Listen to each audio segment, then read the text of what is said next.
I hated that whole era of like full screen and pan and scan.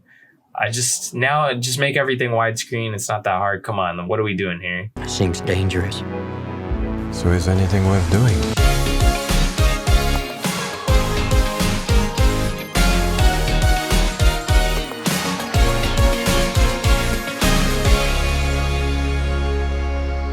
Driveby Movies, you're watching Fresh Releases. My name's Blaze. And I'm James. And this week we're talking First Cow. History isn't here yet. It's coming, but maybe this time we can take it on our own terms.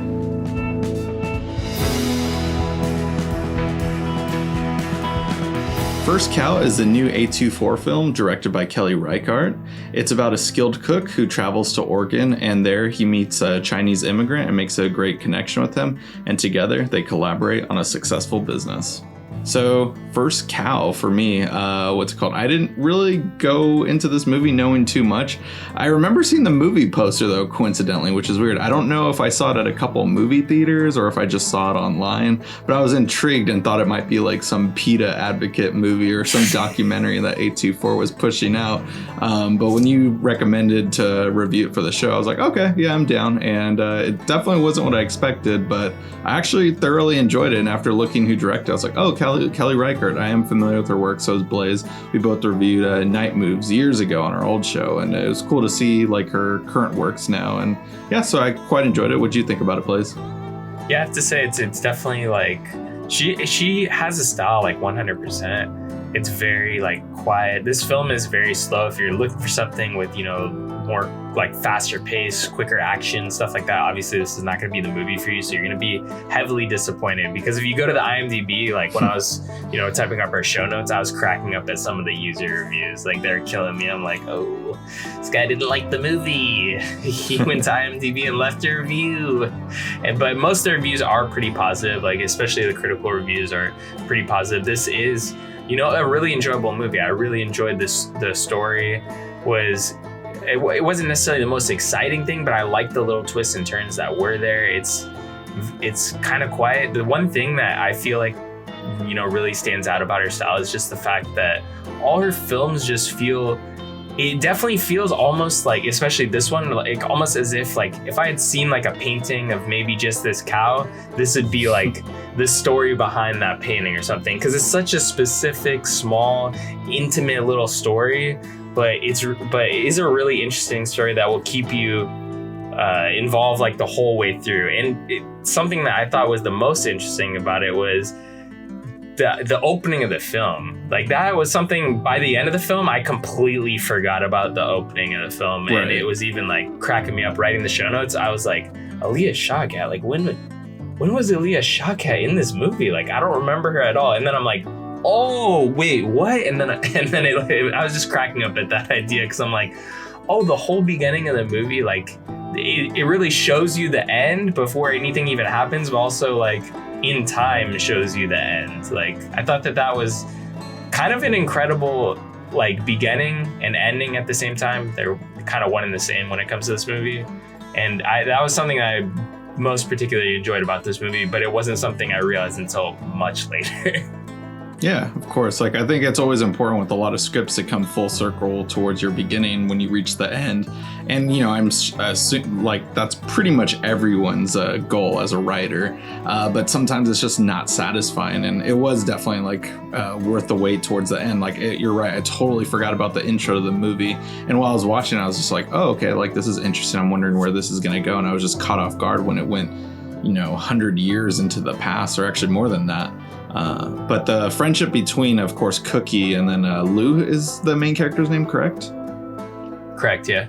Yeah, or they're both main characters essentially, but just like I really appreciated their friendship throughout the movie and just seeing what they had to go through, and then just seeing how a cow came involved with this story. Like, you don't think about how important a cow was is in charge of like your food, your milk, your cheese. So much comes from dairy that I always forget about and take for granted with all the vegan stuff that's out there. Not that I'm vegan, but I am lactose intolerant, so I avoid cows pretty often. But just seeing how important it was to like these villagers and stuff, and just seeing like what they're able to create with it, and the secret like sneakiness that was going on in between the movie, it builds up some intense moments throughout the movie as well too, which I definitely wasn't prepared for as well too.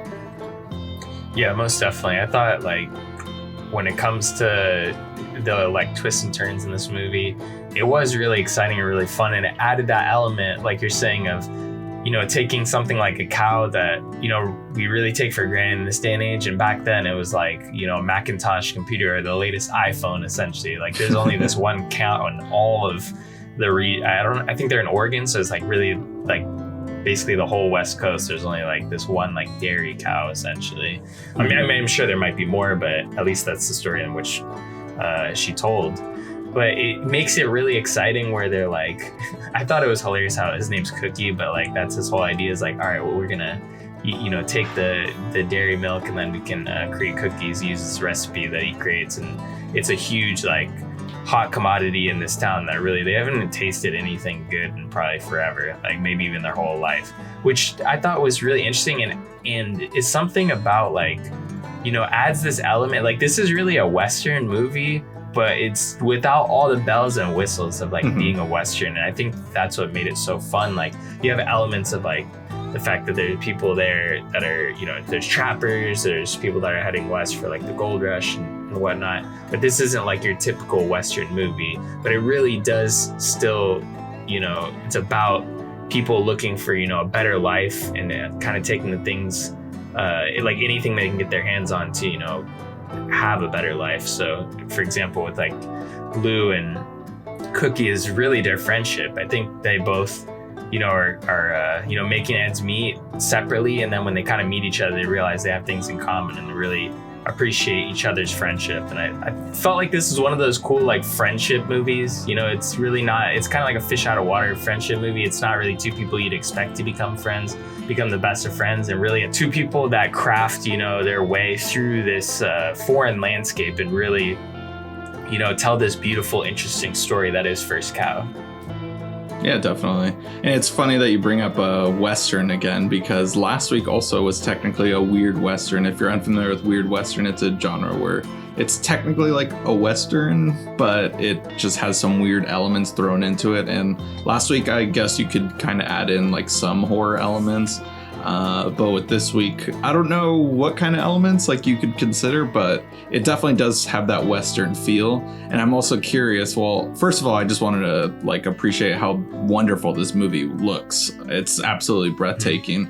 And it's also in 4:3, whether it was shot in that way or not, I'm not sure.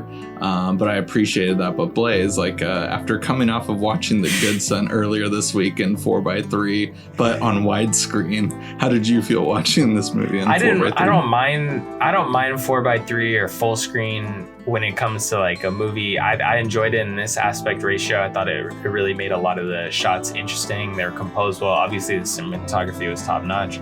But when we watched The Good Son like earlier this week, and it was full screen on my widescreen, but then also was widescreen in the 4:3. I almost lost it. So that shit drives me crazy. I hated that whole era of like full screen and pan and scan.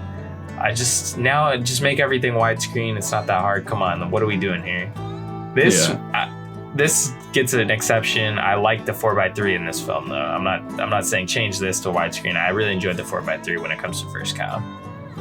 No, I think it works with the story that I was trying to tell, because it's a very intimate story, even though there's a lot of open space in the movie. I mean, if it takes place in Oregon with all the trees and stuff, it always feels very condensed. And of course, a lot of the like places that they're staying at, the shacks that they bunk at throughout the movie, are very condensed as well. And it just feels very intimate, just like kind of claustrophobic at times, and works for the story that's trying to tell when they're trying to steal the dairy from this cow from its owner. And like so it just works really well for this movie. I'm not sure if The Witch was also a 4:3 movie, but like it was just cool to like see a period piece again. Just I wasn't the biggest fan of The Witch. I really wanted to enjoy it. I know a lot of people love that movie, and it's fine overall, but I like main thing I appreciated of that movie was its period piece setting and how real and authentic it felt, and this definitely does the case in that kind of feel as well too.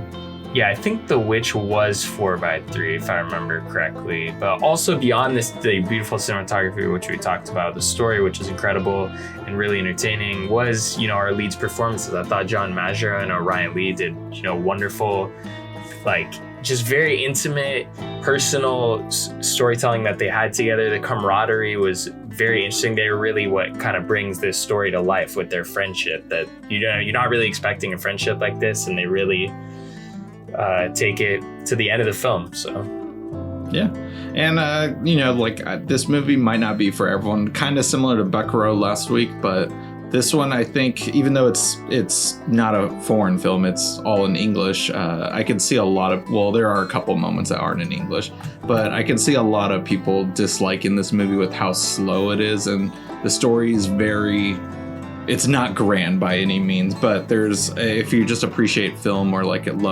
if you have a huge intensity love for cinema and A24 films, like A24 does put out a lot of movies like this. So if you're into that, their entire studio and their catalog of films, definitely would recommend this movie towards you. But I can understand why some people don't like it, but I loved it though. yeah, I have to agree with you there. I think if you like other A24 movies, this should be up your alley. If you've seen any other Kelly Reichardt movies like Meek's Cutoff or Night Moves, I think you would enjoy this. If you enjoy like any of the other movies, I don't think this is straying that far from some of her previous work. So I have to say, you know, if you get a chance, definitely check this movie out. One of the best ways to support the show is by checking this movie out with our Amazon affiliate link in the description box below. Yeah. After doing that, please smash that like button and subscribe to us as well. That really helps us out, and hit that notification bell to get all our latest updates. Tune in next week for our brand new, fresh releases.